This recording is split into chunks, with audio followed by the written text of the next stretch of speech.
Hey, everybody, welcome back to Shit Creek Survivors, where we share stories of resilience and tools for resilience. This week, episode number 23, Memorial Day weekend episode, is called Bridging the Gap, and we're going to be meeting with Glen Williams on trauma, healing, and authentic connection.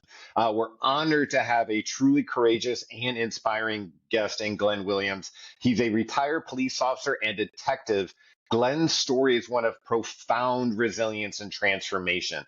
He was a police officer. He developed PTSD. He did have some detrimental behaviors, but was able to come back and recover and become a nationally recognized speaker and author of Bridging the Gap. Glenn's going to clue us in on some of his wisdom and how he made it out and how he inspires others to do the same. As you see, there's more people out there than you know dealing with the same things. And there's a lot of people out there overcoming those traumas and moving forward and turning it into a catalyst to help other people. So with further ado, here we go. Of course. And Dennis is actually doing this mobile right now. He is attending a veterans golf initiative or league It's a where he's league. going It's to. their PGA Hope program, and it's designed to get veterans out of the house and moving around again and interacting with each other. There's a lot of older guys. I mean, I'm an older guy too. I just turned 53, but I'm probably the youngest. That's important. I know my son got blown up in Afghanistan Oh, and shoot. lived, but he was in Walter Reed for 4 years, 40 some odd surgeries, just so he could sort of get around at 20 years old. Wow. Yeah. Well, I mean, I'm glad he made it.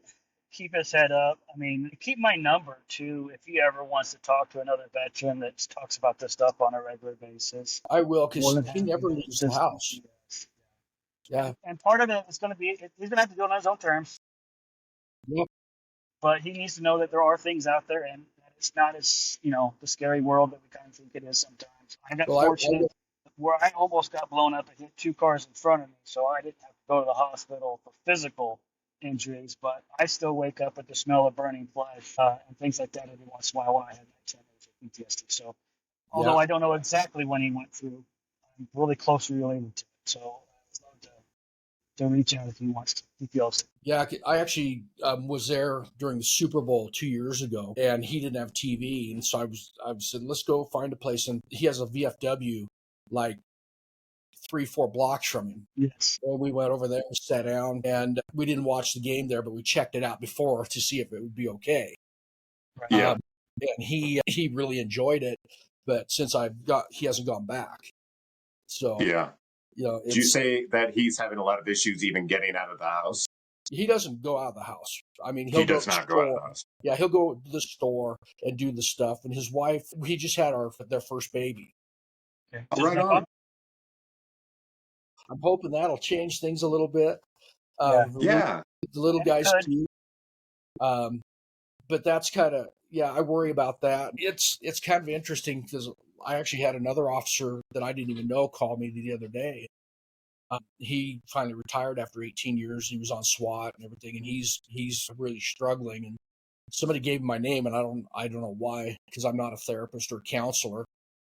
Yeah, but sometimes baby steps, just talking about things. Yeah. One of the big things that Cam and I have hit on several times in our episodes, we'll have thoughts going in our heads, and then actually voicing them out to somebody, even if it's just a buddy or even a stranger, just BSing with them in the elevator. Sometimes just that sounding board can reiterate the good things that you believed in and also the ridiculous things that you were thinking that, like, okay, let's reel this back in. Yeah, that's my biggest message. Good for you that you answered the phone. Well, yeah, he sent me a text. I didn't recognize the number, and I don't answer if I don't recognize the number. But he eventually talked to him? Yeah, he left me a message, and I called him back, yeah. And it's interesting because he was embarrassed to be crying. I said, man, real men cry. Right. Okay? Right. You can say that, but it's hard to feel it sometimes. Like, we can say it all day. I still struggle with it sometimes, even during a sappy movie. I'm like, boys don't cry. Don't, just shake it off. So you still have that social integration in our heads that just like keeps going around and around. You don't eat quiche, you can't cry, all that kind of crap, Well, it's like Cam was saying, we don't talk about it. And we, back when if I admitted I wanted therapy or counseling because I needed help, I would have lost my job. They would have got rid of me, found me unfit for duty. And that's just, now it's changing, and I'm grateful for that. But it's got a long ways to go. Yeah. My dad was actually, he was in the DEA. I kind of told you a little bit about it. But at one point, he was captured in Palestine and he was held for about a week where he had to witness someone be killed in front of him. He was tortured all the time. But eventually there was an exchange. And he knew when they asked him the question, "Are you okay?" If he were to answer in any other way than "Yes, I am," he would have lost his job. Yeah. So he dealt with it on his own, kind of, the Dirty Harry way. It never got to where I was, and I was a different case, but like he just kind of had to grit his teeth, get through it, do the work, code the calls, whatever they are, kind of like how we had to do it as police officers. You put it in that box that you don't open until your 75th birthday. And when I was a little kid, and I'd wake up in the middle of the night and I'd find my dad like in the living room or something like that, I'd ask him about it later, and he basically says, "At night my demons come to me." Now, I didn't understand what that was as a little kid, but now I get what he was saying. And when I got hurt and I was really struggling, he basically insisted, "You need to handle this now. This moment does not define you. This is just something that's happened. But we need to figure out what's going on, because based on his experience, handling on your own isn't easy. It's impossible because you're only dealing with what you know." So we're huge advocates of getting out there. I put my story out there so that other people know that there's other people making terrible decisions. Me, just making bad decisions, but natural decisions. Yeah, natural decisions based on the experience, based on the tools that we have, based on like what we've been told and what we've witnessed. We tried it our own way, and it didn't really get us out of the situation. I ran into Dennis actually at my dad's funeral not this March, but the March before. And it just so happened we were both sort of in the same place. We were both admitting that we had PTSD, and we were both saying that we were seeking help. And that just sprung so many branches off of it, because we're like, "Well, what are you doing to get better?" Faith was involved. And I was like, "Are you serious? We rode around a car for 4 years. We never talked about faith, ever." And now we're coming together as two grown men being like, "Hey, I didn't know what to do, but this seems to be working. Oh my gosh, that's working for me too." The other thing that we found, just that was so strange that works for us is physical activity like golf. It does matter. And one of the huge things initially, especially for me, I was hiding in my house in the basement. Going anywhere seemed like a mountain I did not want to climb. I didn't want to be seen by people. I thought they were judging me. I was thinking for them. Now that I look back at it, I was almost scared. I was scared. There was a lot of fear involved. And eventually I'd go play golf. I'd be terrible. But at least on the ride home, I knew that I had gotten out.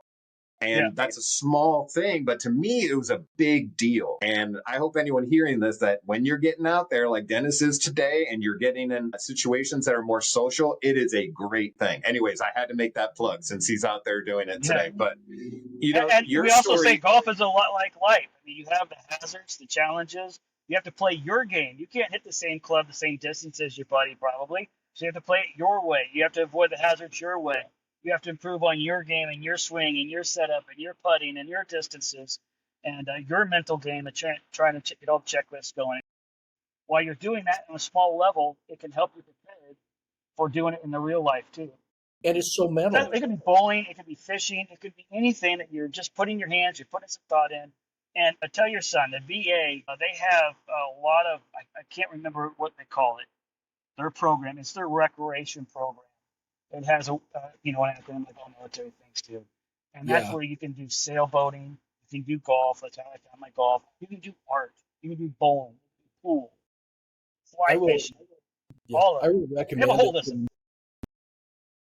I mean, he's had a little bit of a tough time because there's some background things that happened that they cut his disability and stuff over false statements, not his, but somebody else's false statements. And he finally got everything restored. It took him 10 years. Wow.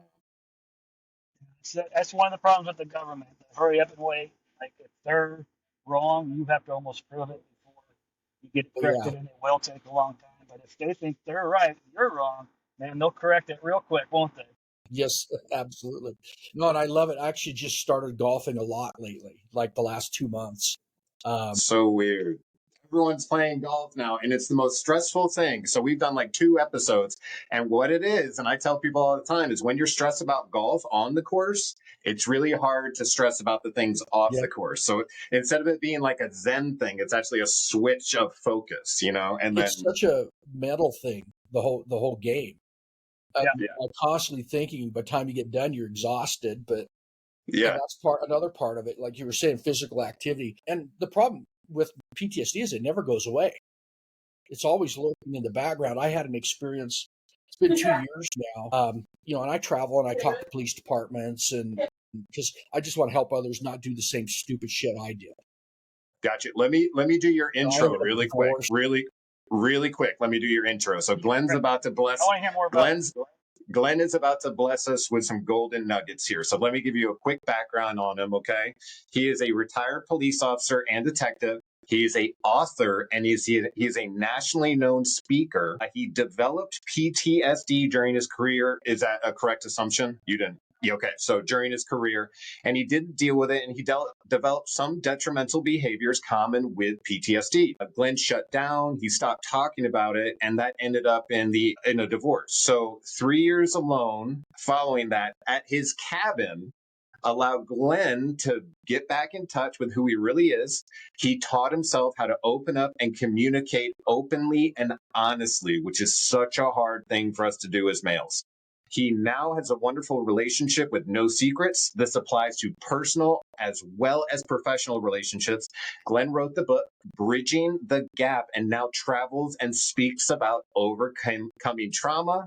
There it is, Bridging the Gap, self accountability, communication, and developing good relationships. Glenn, thank you so much for joining us today.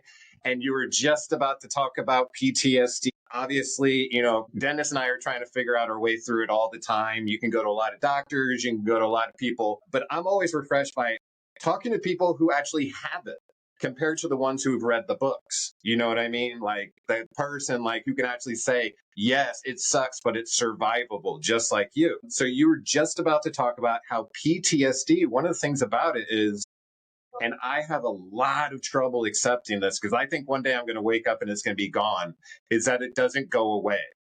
And I'm having a tough time accepting that. But I do understand it, that it is an influence. My brain has literally kind of changed.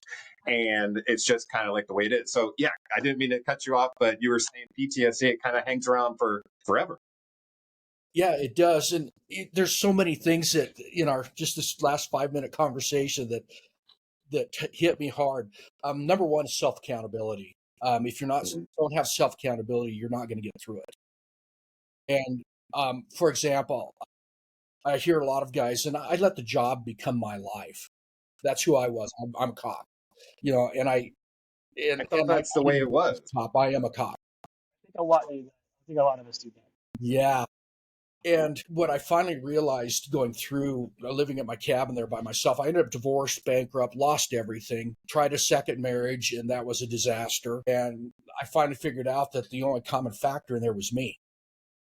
And I realized I reacted in anger a lot. In fact, something you said earlier, I had to laugh because I was, close to probably 50 foot chases and fights in my career. And I look back now and realize I talked myself into about half of those and I get it subconsciously. It was for the thrill, for yeah, Yeah. I got this. I'm going to prove it. And, when I was in my 50s, I was running 4 miles every other day, 8-minute pace, because I wasn't going to let some young buck beat me. Right. I'm competitive. That's for sure, and always have been. Right.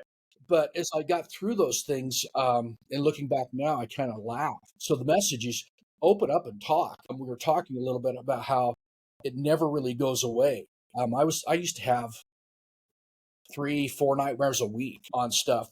And this things still bother me. Sometimes when I talk, I still start to cry. But I've decided it's better not to shut my emotions down because that's what started the whole problem. Yeah. was not talking about stuff. And so I just talk about it. I was at the Denver airport 2 years ago, and I was diagnosed probably 10 years ago, but I was displaying symptoms 15, 16 years ago. Right. Right.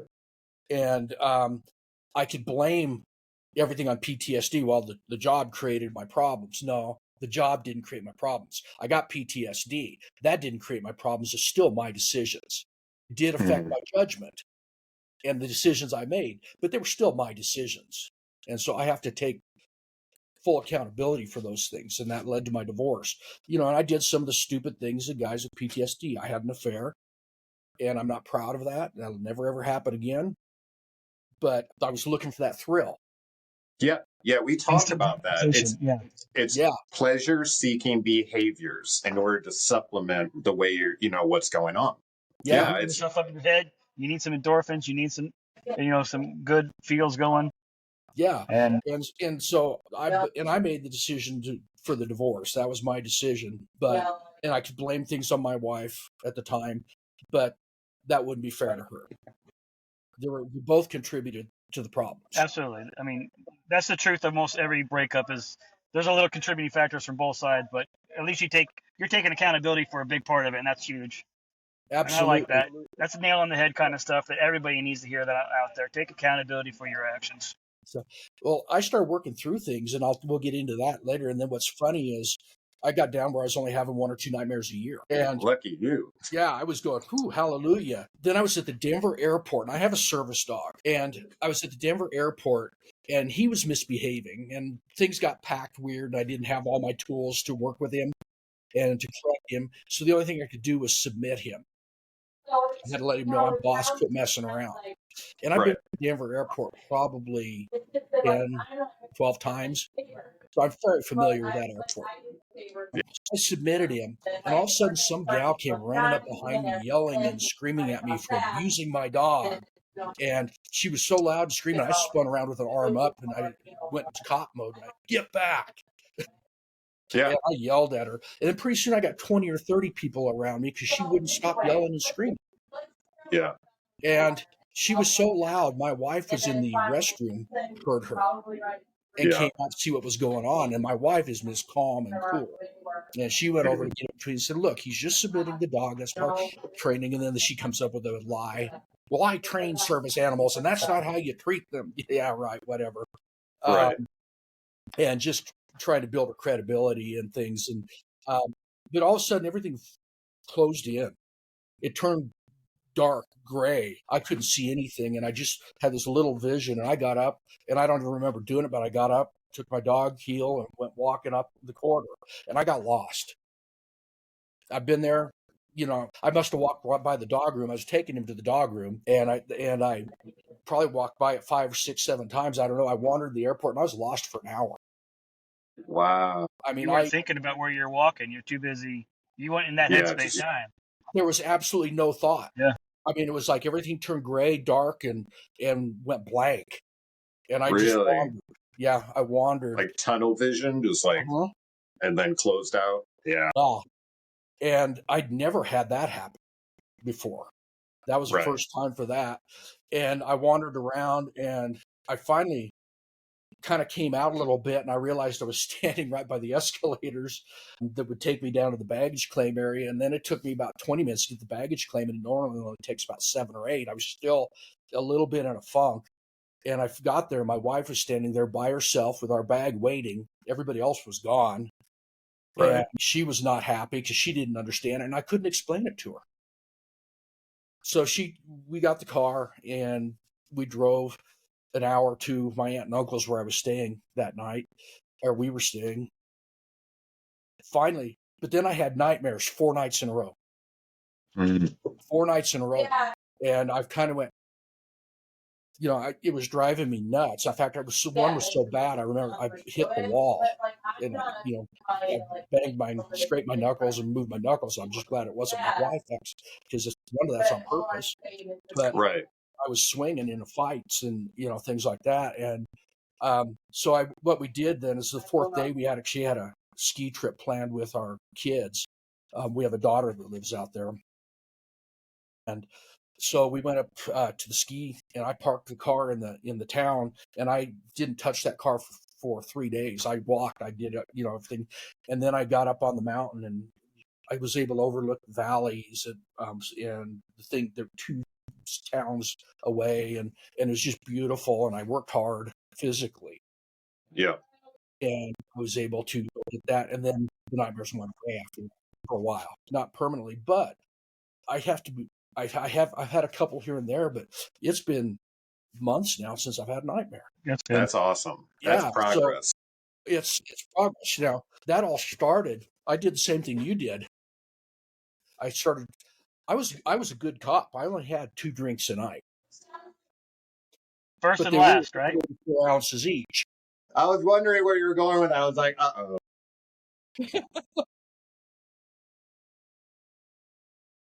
Go to you. I only had 2 No, drinks, my first and my last. just great big ones. And when I was doing that up in my cabin, I mean, I drove 56 miles to get to work. But that was the only place I had after I got divorced. But I did that for, I don't know, a few months. And I finally kind of was sitting at the kitchen on the sink one day looking out the window, and I saw some deer coming by in the woods outside my cabin. And I kind of looked at the reflection in the glass thinking, man, what are you doing? The only life you're screwing up is yours, and nobody else gives a shit. And that was true.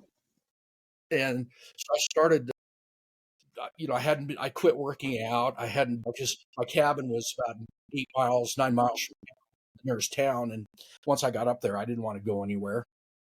Yeah. I just kind of secluded myself away. And so what I finally started changing a couple things to get back to who I was. That's where I suddenly started realizing, yeah, I'm a cop. I work as a cop. That's not who I am.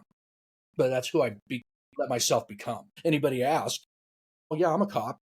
Well, no, now I change that to, yes, I work as a cop. That's good thinking. That's the one I've been struggling with for the last 2 years. I left the city department that I worked with Cam with the idea of going federal. Took the early retirement Missouri offers for police officers and firefighters and teachers, and then VA disability, and then federal for my next. But my last 2 years have been exactly that. What do I do now? Who am I? I've always been a cop. I've always been in the military as an MP, in the military too, as a cop. Military cop, civilian cop, civilian cop. Yeah. It's an identity crisis. It is. Where do I But start? you set yourself up for it first in a good way. You started preparing your mind for it before you left. That's I don't know if you planned it that way or what, but that's actually really smart. No, I didn't plan it. It just kind of happened. And I had no intention of retiring at that time.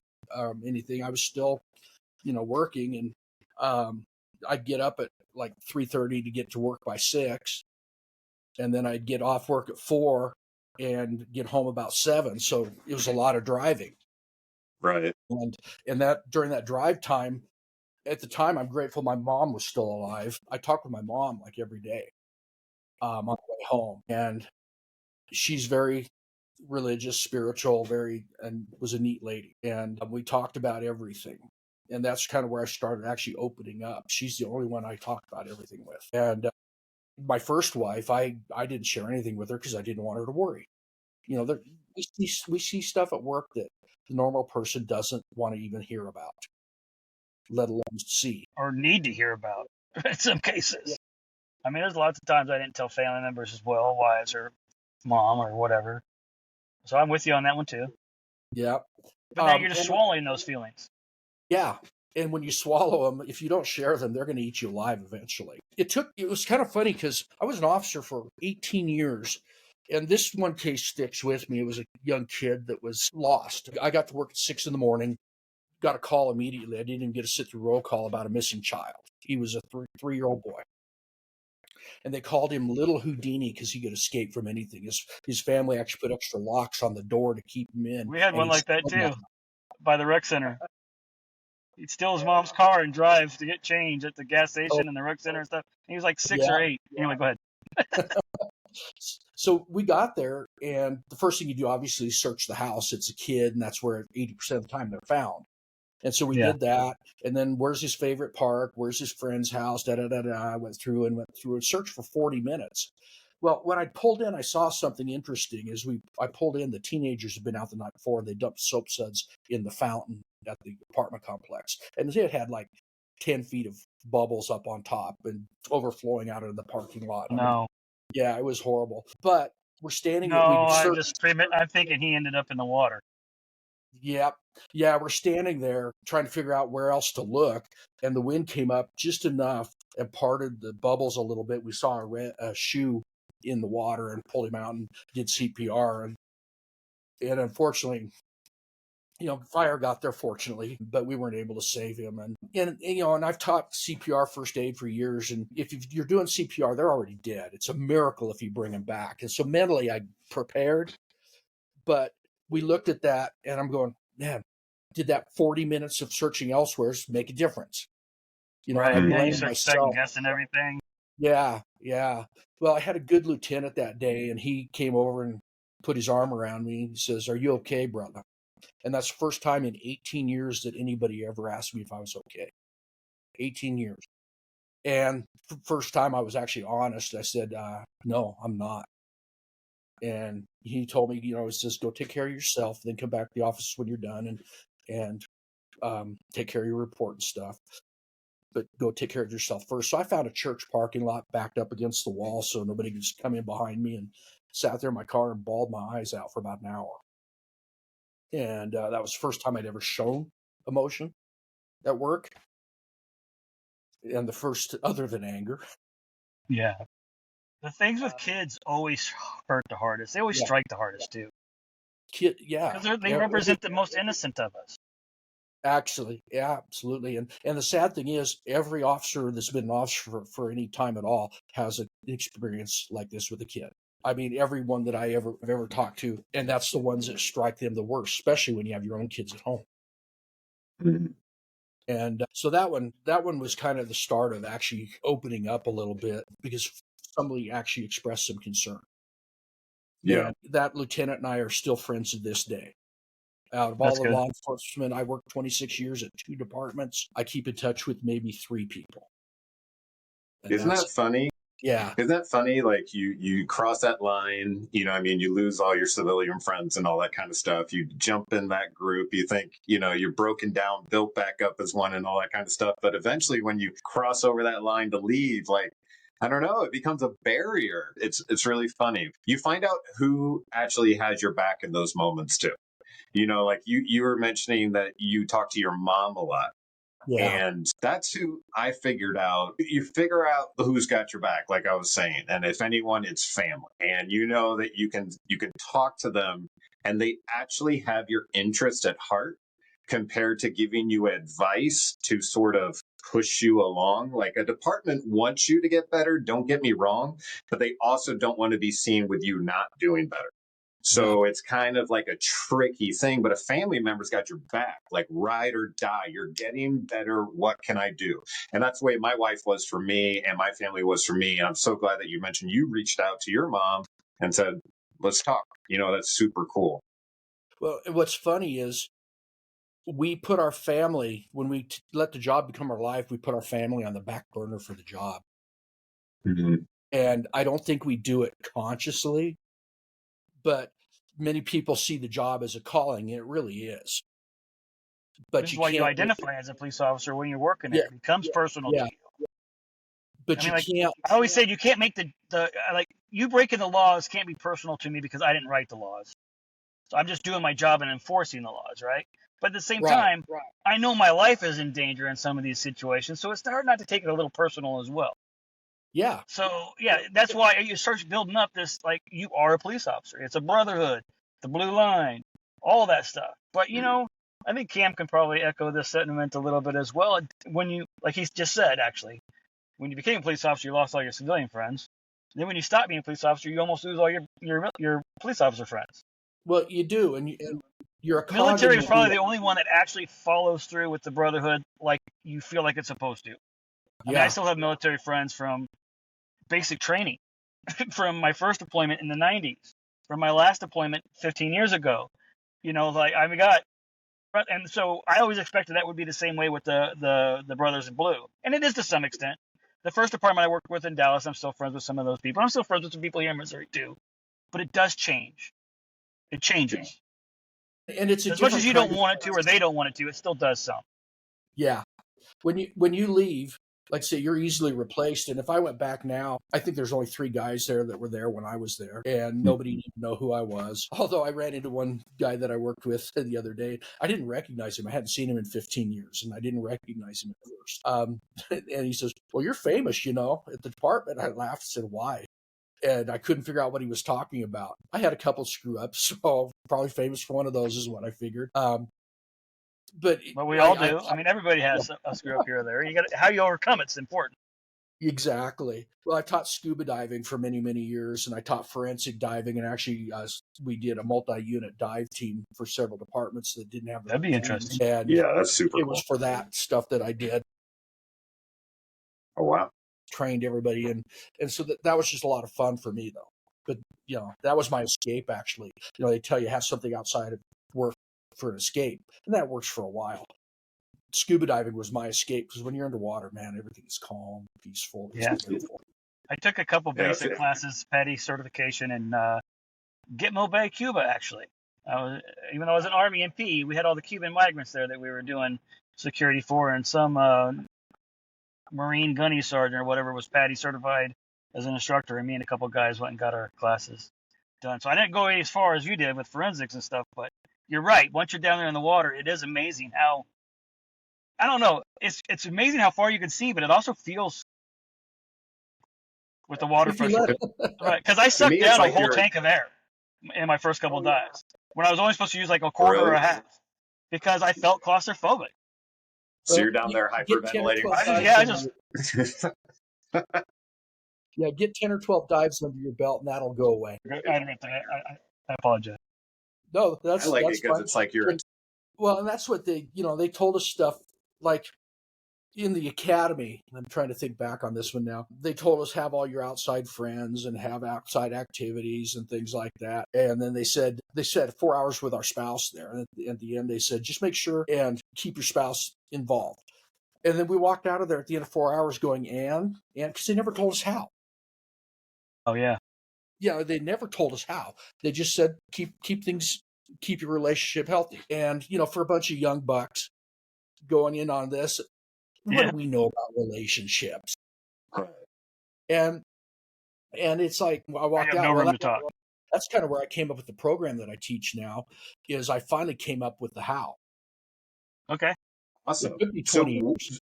Yeah, it took you 20 years. So you've been able to take what was happening, the PTSD, and then turn it into something very positive by sharing how it transformed you. What was there a moment you remember where you're like, you know what, no one's coming to save me, now's the time, you know what I mean? Or when you were like, you know what, there's power to this, I need to share it with other people. What was like that catalyst that you're like, you know what, I can share this with people and I will still serve? I'm pretty social. And when I lived up in my cabin there, when I was telling you, I was standing at the sink looking out at the deer through the window and I saw my reflection. That's the moment of, I got to change. I got to change what Gotcha. I do. And so I cut back the drinking. Now I still have a glass of wine with dinner and stuff now and then, but I don't drink every day like I was then, and drink a lot every day. But it's what I did then because I didn't have nightmares when I was intoxicated. Right. Well, it's self-medicating. We were silencing that voice. I always said my PTSD because they had things as a cop and things in the military. And plus you have normal everyday stuff that you think about and worry about with work and relationships and friends and family and yourself and your health and all the things. It was like a TV channel going through in my mind. Yeah. 2 seconds on this topic, 2 seconds on this topic, 2 seconds on PTSD, 2 seconds on my failing marriage, 2 seconds on what I did wrong, 2 seconds on something this. And it's just like never changing. But drinking silenced that. And so I could go to sleep and not think like that.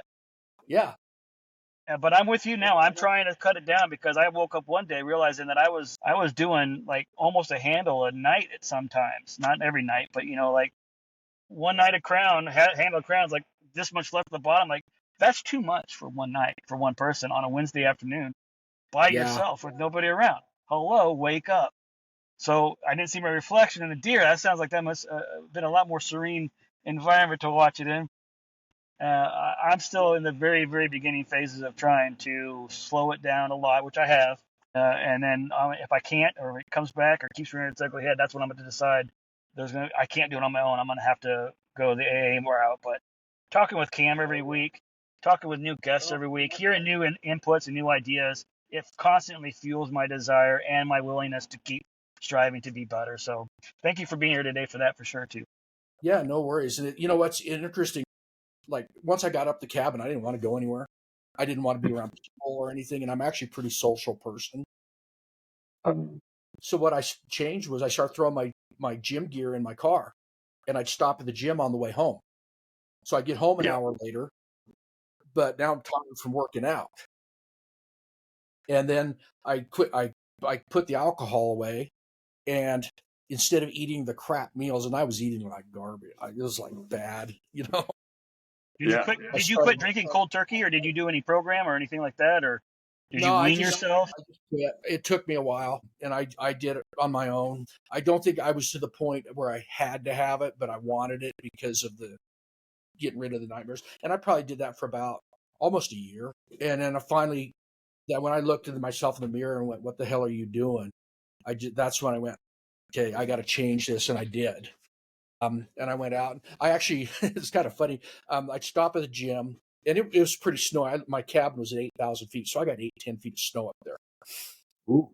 So I'd go out and shovel snow and work my tail off, and that helped. Get that workout in. Yeah. Oh, yeah. And then I actually bought snowshoes so I could go through the trees and stuff in the winter. And that was a funny one because I put them on, I'll be right there. Stepped off my deck, and I went and I'm huffing and puffing and sweating. And I looked back, and I'd probably gone 20 yards.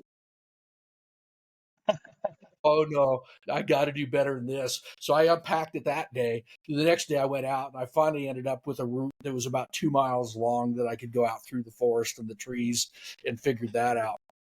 You sound like Rocky when he fought the Russian. Yeah, secret on snowshoeing. Don't get in close to the trunk of the tree because that snow's soft. I went down over my head. and I was scared, I'll be honest, because I wasn't sure I was going to get out of that, but I managed. I kind of half crawled up the tree trunk, and because that can mess up with your equilibrium, and you make you feel like you're going the right way when really you're going the wrong way. Yeah, and that one scared me a little bit, so I learned don't get right next to the tree trunks where the snow is still soft. I didn't know that. I had no idea. Now we know. Anyone out there, don't go next to the tree trunks. You will get swallowed. And then what's funny is in the spring, I watched where my path went. I actually went over top of a pond I didn't even know was there. But it was iced over and covered in snow. And I got over 2 barbed wire fences that I didn't know were there. That's some deep snow. Yeah. That's a lot of snow. Yeah, 6 to 8 feet. A lot of snow. But anyway, the workout, though, the exercise started helping me a lot. And I've been an athlete all my life. My father was a coach, and so, of course, I did everything. And that helped me get back into physical shape and eating better. And then I actually started sleeping a little better because I was exhausted. You go 10 hours, have 4 hours of drive time, and then go do a hard hour workout. Right. It was a lot, but I still had the nightmares coming, and it took me a while to get over that. But what really helped me... Anything that triggers it besides the yelling match at the airport, or any other daily things that trigger it? Or is there certain TV shows or sounds, smells?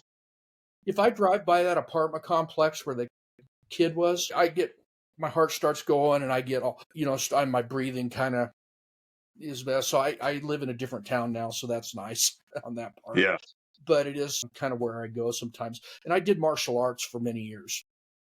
I almost 30 years. And I finally stopped 2 or 3 months ago because the young bucks, I'm not as strong, limber, or fast as I used to be. It sucks getting old, doesn't it? I'm starting to get hurt. Okay, I'm done. Yeah. So that's why I took up golf. Okay, cool. Off and on for years, but never enough to be anything but really bad. And All you need, a bad day at golf is better than a good day at work. Okay, this is absolutely. And my I goal enjoy on the course every time I go out. I just need Yeah. one good drive, one good long iron, one good short iron, and one good putt. That's 4 strokes. I got 18 holes to do it in. Yeah. And that's all it takes to bring you back. Exactly. Yeah. But You know I what? do that, and I fly fish, and I love fly fishing, although I'm not very good at it. But just being out with the stream and the quiet, Yeah. and and getting out in the wilderness and in the that's really healing for me. Yeah. Nature can kind of heal you. I feel that in golf too. I feel that on the motorcycle too. I feel that walking on, daily walks with the wife after she gets off work or things like that. Nature's great. You think it's because, like, eventually in nature, and I know it takes a minute for me, like half an hour into a walk or something like that, all of a sudden, like, it feels like the plug that's attached to the world comes out. And I'm finally in the moment. And just that, you're like, oh my gosh, I'm here. Compared to running over things from yesterday and all the things you could have done in the past or the anxiety of what's coming in the future. It's like, at least I'm right here. You know what I mean? That could be like a walk through the woods and like the leaves are falling. It could be like being in a shower even. It's just moments when you're like, you're like, I'm right here. Like I'm present. You get a second and then you're like, okay, things aren't that bad. That's one of my literally ground you. Well, that's one of my goals is be in the moment. And that's kind of my mantra, because some studies show that actually people only spend about 5% of their time in the actual moment. Mm. They spend time thinking about what they should have done different in the past, which is a waste of time because you can't change it. And what's going to happen in the future, which is a waste of time because that depends on what you do right here, right now. Yeah. That determines the future. You focus on now. That's right. We've hit that topic a few times in different ways as well. I think one of my favorite ones was, what was it? Don't bother thinking about the past, what you did wrong, what you could have done differently. It doesn't matter. It can't have happened anyway differently because it didn't happen anyway different. Yeah. So just stop wasting the time and energy on it. Exactly. Now, have a plan for tomorrow for some things that could come up, but don't excessively dwell on those either, because I mean, like, I've had this problem with a couple other people, friends and stuff too, that talk about their problems, always thinking about tomorrow, this could happen, this could happen, this could happen. And it's like, but nothing could happen tomorrow too, right? Yeah. So how much time are we wasting right now thinking about tomorrow when what you're worried about might not even happen? Yeah. You have a plan now, put the plan in place. The plan's there for a reaction if something happens close to what you think could happen, but plan on nothing happening. And be prepared for that first. So, those are the things, is be present right here, right now. And control what you and keep in shape. Golf is great, especially. I mean, you can golf till you're 90. Yeah, I don't know if I'll be able to it's like the only sport. It's the only sport you can play till you're old. Yeah. You just don't keep score anymore. Exactly. And we've talked about golf. We did a whole episode on golf, like how to play golf if you're just trying to get into it. Like my wife and I scramble. You know what I mean? So we both hit. We pick the best of the two shots. It doesn't really matter, you know what I mean? But it just kind of speeds up the game a little bit. She's gotten more into it, all this kind of stuff, and she's quality developing time hanging out with each other. Yeah, absolutely.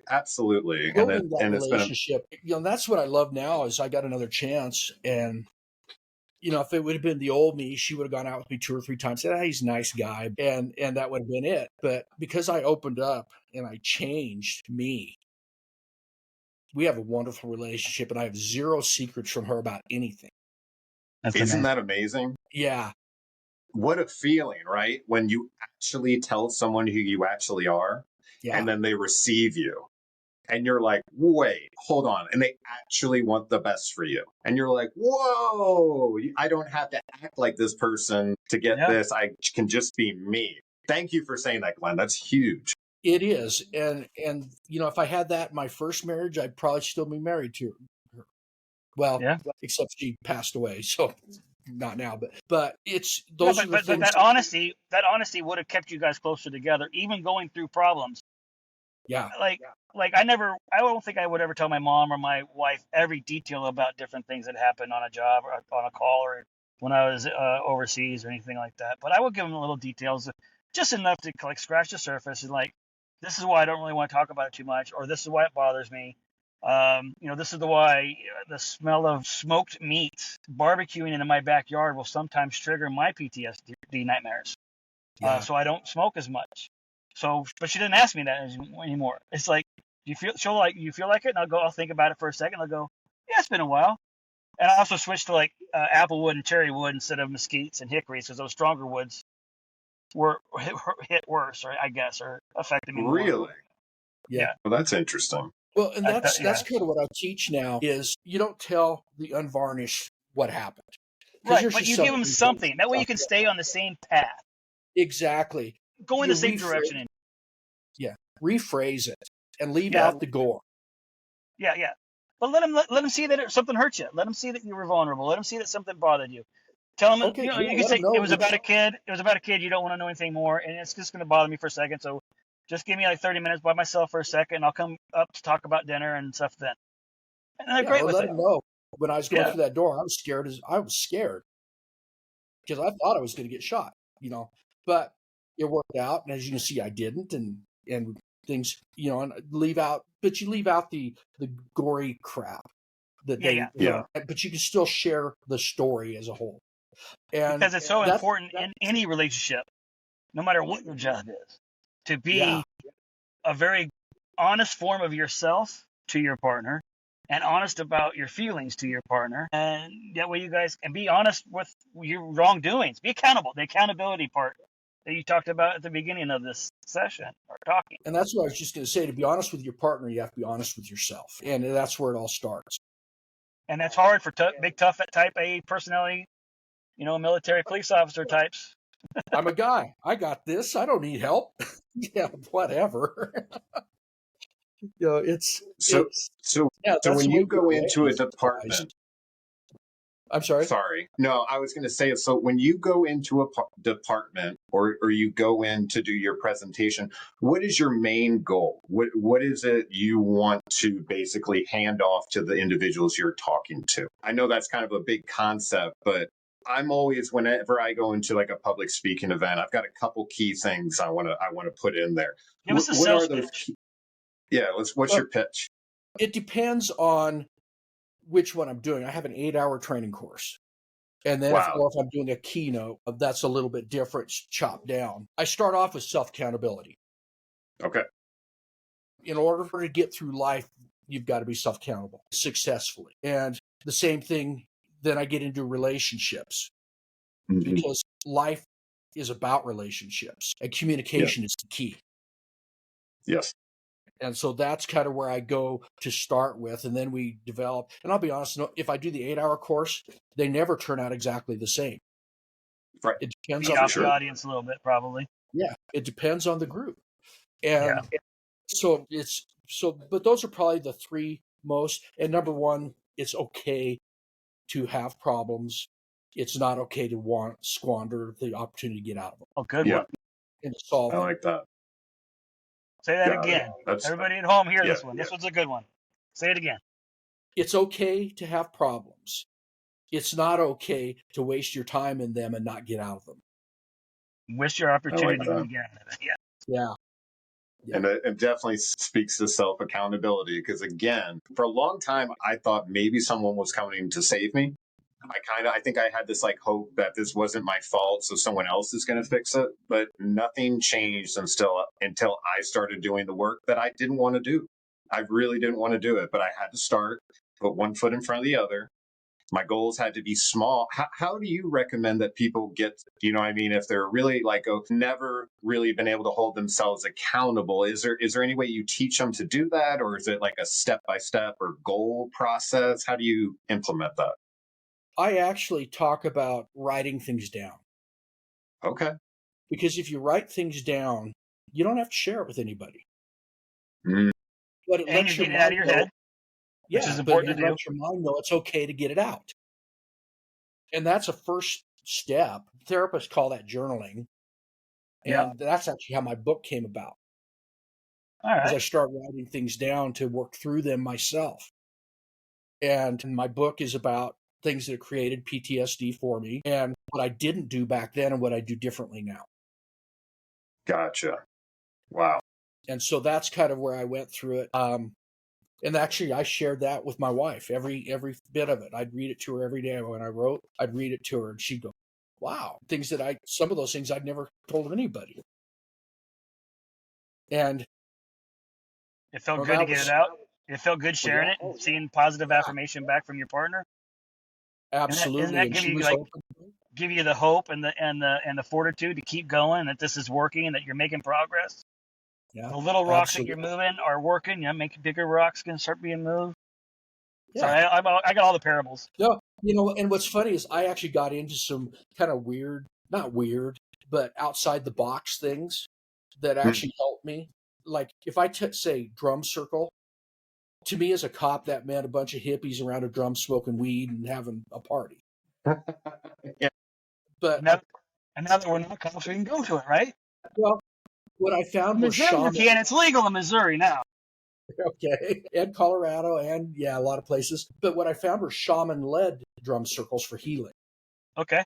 Okay.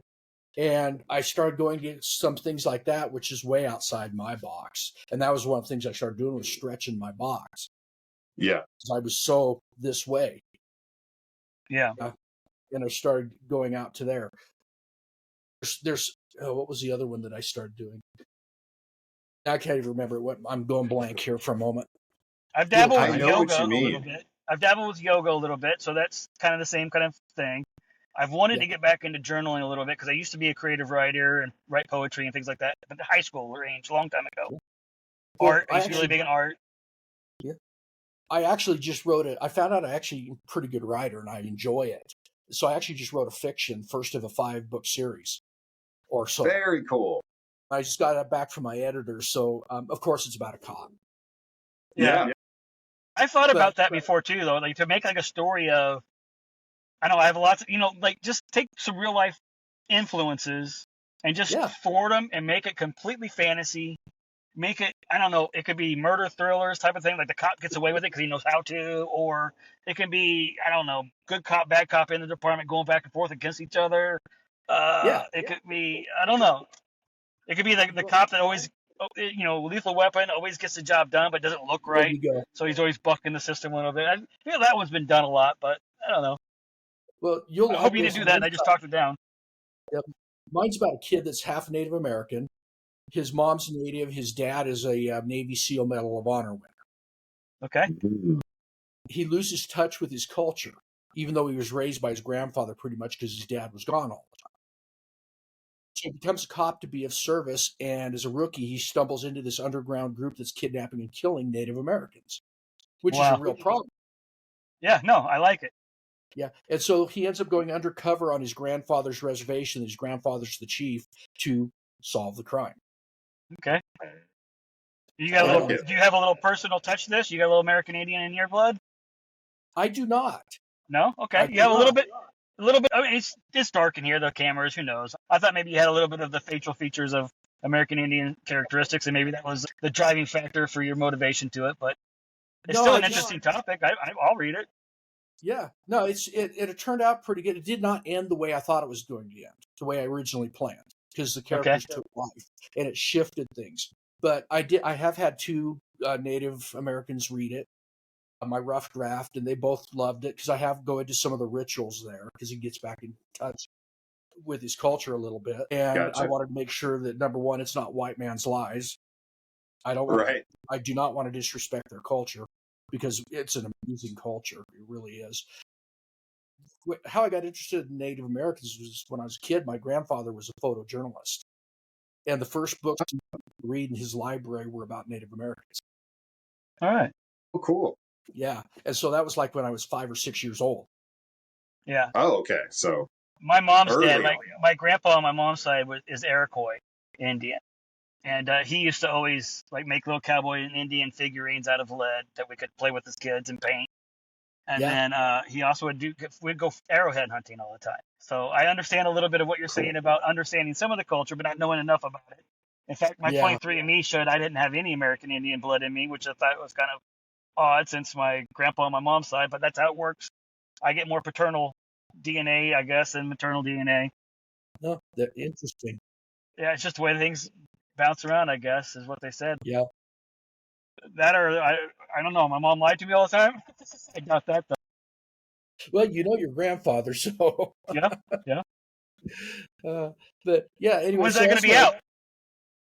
probably next year. Like I say, I just got the back from my editor on the first major edit, and I've got about 6 or 7 or 8 more to go.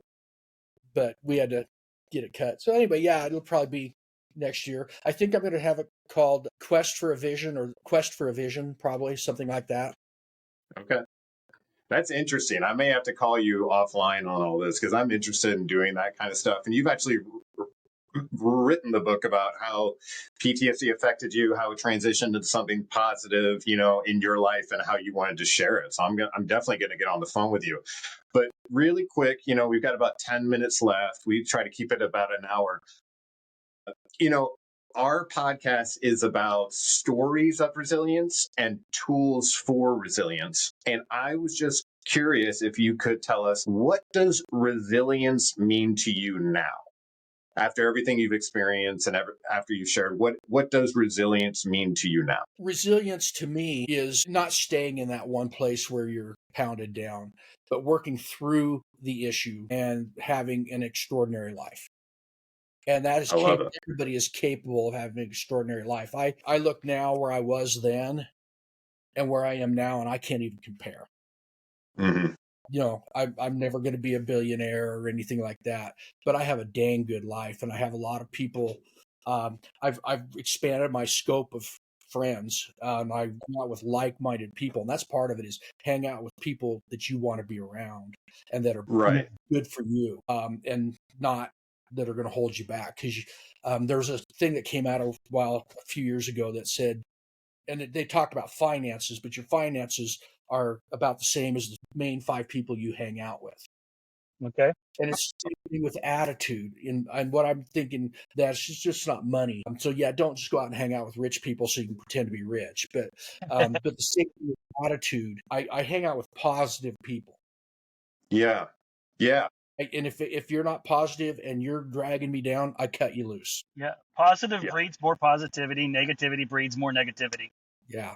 So yeah, you got to break the cycle. Also, when you change your life, this is something I heard earlier this week. I read, and it really struck to me, accord with me, and I think it might with you guys as well. When you go to make a really big, important change in your life and really change who you are fundamentally, like we have, we're no longer police officers and we don't identify as police officers. We have PTSD. We have some struggles with that. We're making big, huge changes. And the only way to do that is you have to kill off the old person. You have to, the old person has to die. The old making mistakes has to die. Some of the friends that you were with that were bad influences, those relationships have to either die or drastically be cut back, because if they're not feeding you positively with what you're going through, you're going to falter and fail. Yeah. So it's really important. And you don't really get to be yourself around people who are always kind of cutting you off, striking you down, being like, that's stupid, blah, blah, blah, blah, blah. When you could literally have the same conversation with someone who loves you, who cares about what's going to happen to you, who's positive minded, and they see ceilings that you've placed on yourself. And they're like, why do you think you can't do that? Like, Glenn, why do you think why did it take you forever to write a book? And I bet there's somewhere in there, be like, well, I didn't think I was capable of doing it until you took that ceiling off and you were like, you know what, I'm just going to do it. And you did it. And the world didn't break.